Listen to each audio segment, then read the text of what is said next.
অথবা আপনার শাসন অথবা ইউনিভার্সিটিগুলোকে রাজনৈতিক দলগুলোকে ক্ষতিগ্রস্ত দীর্ঘ 15 বছর অত্যাচার নির্যাতন করে এই তন্ত্রকামী যে রাজনৈতিক দল তাদের স্ট্রাকচার সেটা বিনষ্ট করেছে, অর্থনীতিকে ধ্বংস করেছে। আপনার সঙ্গে জানি এখন যেটা প্রয়োজন, বর্তমান যে অন্তর্বর্তীকালীন সরকার প্রফেসর ডক্টর ইউনূসের নেতৃত্বে কাজ করছেন, একটা সংস্কারের মধ্য দিয়ে আপনার গণতন্ত্রে ফিরে যাওয়া, এই বিষয়টি একটু প্রধান বিষয়। আমরা এটা আগে উপলব্ধি করেছিলাম। বিএনপি বিশেষ করে দেশের খালেদা জিয়া তিনি উপলব্ধি করেছিলেন যে বর্তমান যে রাষ্ট্র কাঠামো এর মধ্যে দেশকে সামনে এগিয়ে নিয়ে যাওয়া যত কঠিন, যে কারণে তিনি 2016 সালে ভিশন 2030 এই একটা তার দৃষ্টিভঙ্গি তিনি তুলে ধরেছিলেন যে আমরা এইভাবে রাষ্ট্রের পরিবর্তন করতে পারি। তার মধ্যে এখন যে বিষয়গুলো নিয়ে কথা হচ্ছে, আমরা প্রতিদিন টেলিভিশনে টক শো শুনছেন, সংস্কার নিয়ে কথা হচ্ছে, প্রত্যেকটা বিষয় সেখানে ছিল।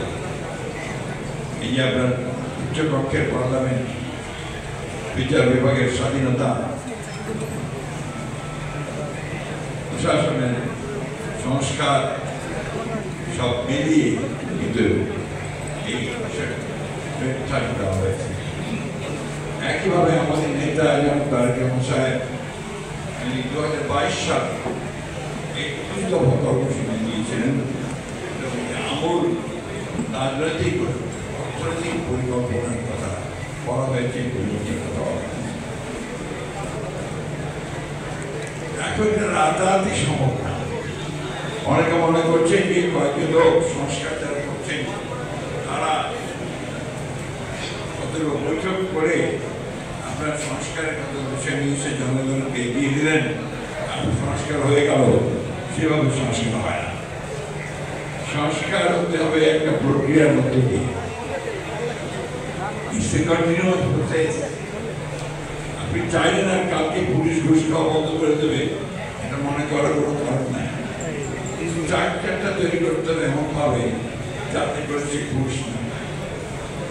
ঠিক একইভাবে আমাদের যে আমলাতন্ত্র, এই আমলাতন্ত্র এটা আমাদের উন্নয়নের পথে একটা বড় কথা। নেগেটিভ ব্যুরোক্রেসি, নেগেটিভ ব্যুরোক্রেসিকে পজিটিভ করতে হবে। তার জন্য যা যা করা দরকার, মূল কাজ হচ্ছে জনগণের সঙ্গে সম্পৃক্ত করা, সেই বিষয়ে।